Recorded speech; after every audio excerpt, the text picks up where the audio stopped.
Assalamualaikum warahmatullahi wabarakatuh. Jumpa lagi dengan Bu Aziza di channel MIT. Alhamdulillahirrabbilalamin. Kita panjatkan puji syukur kehadirat Allah Subhanahu wa Ta'ala yang telah memberikan kita begitu banyak kenikmatan. Salah satunya adalah nikmat sehat, sehingga pada kesempatan kali ini kita dapat bersama-sama belajar melalui video channel MIT. Baiklah anak soleh semua, pada kesempatan kali ini Bu Aziza akan menyampaikan materi IPA tentang pubertas. Ada yang sudah tahu apa itu pubertas? Masa pubertas adalah masa perubahan fisik dan mental anak laki-laki dan perempuan. Hal ini dikarenakan hormon, sehingga terkadang anak yang sedang mengalami pubertas emosinya tidak stabil. Masa pubertas disebut juga masa akil balik, di mana anak tersebut sudah dibebani kewajiban agama. Misalnya melaksanakan sholat 5 waktu, puasa Ramadan, dan bagi anak perempuan apabila mengalami menstruasi maka wajib untuk mengqadha di hari berikutnya. Begitupun sama dengan anak laki-laki, apabila berhalangan melaksanakan puasa Ramadan maka wajib mengganti di hari berikutnya. Masa pubertas disebut juga masa peralihan, yaitu perubahan dari anak-anak menjadi dewasa. Masa pubertas antara anak laki-laki dan anak perempuan berbeda usianya. Ada yang mengalami lebih dulu, ada juga yang mengalaminya lebih lambat. Biasanya anak perempuan akan mengalami pubertas di usia 8-13 tahun, sedangkan anak laki-laki akan mengalami pubertas di usia 10-15 tahun. Ketika mengalami masa pubertas, bentuk fisik anak laki-laki dan perempuan akan mengalami perubahan. Hal ini dikarenakan hormon.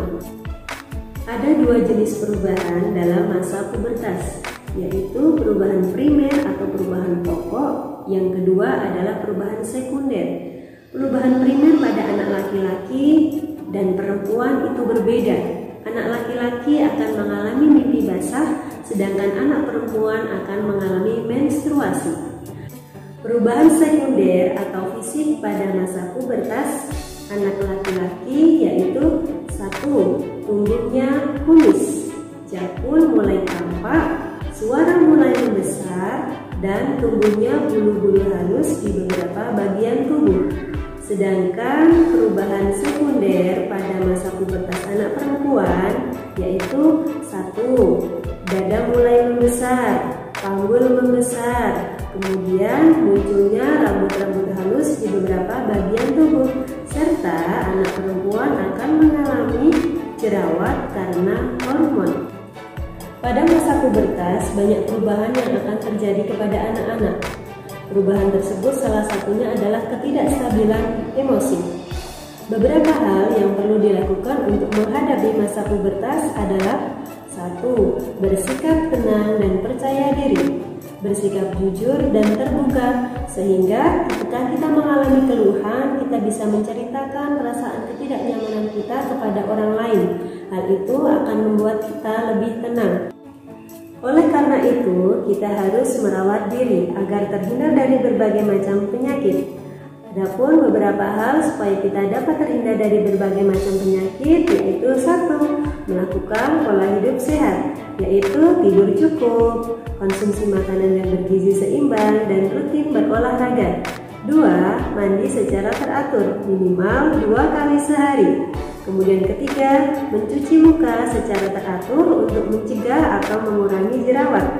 Yang keempat, memakai pakaian bersih yang menyerap keringat. Dan yang kelima adalah mencuci rambut secara teratur. Pada masa pubertas akan banyak terjadi perubahan-perubahan pada diri kita, baik itu secara fisik ataupun secara mental. Akan tetapi masa pubertas harus kita hadapi. Harus kita hadapi dengan yakin, tidak minder. Kemudian masa pubertas tidak perlu bingung dengan berbagai macam hal. Apabila kita mengalami kendala atau kita merasa bingung, kita bisa bertanya kepada orang tua kita ataupun bertanya kepada ahli tentang psikologi anak. Kemudian yang ketiga, tidak perlu mengeluhkan tentang perubahan fisik kita.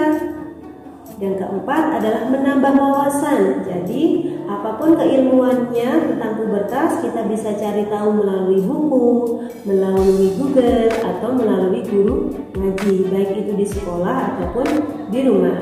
Dan yang kelima adalah kendalikan emosi. Nah, bagi anak-anak yang sudah mengalami masa pubertas, baik itu anak laki-laki ataupun anak perempuan, maka sudah menanggung beban kewajiban melaksanakan sholat 5 waktu, puasa Ramadan, dan syariat agama Islam yang lainnya. Demikian video dari Bu Azizah. Semoga materi yang Bu Azizah sampaikan bermanfaat untuk anak-anak semuanya. Tetap semangat belajar dan selalu menjaga kesehatan. Sopan santun dimanapun anak-anak berada. Bu Azizah akhiri. Assalamualaikum warahmatullahi wabarakatuh.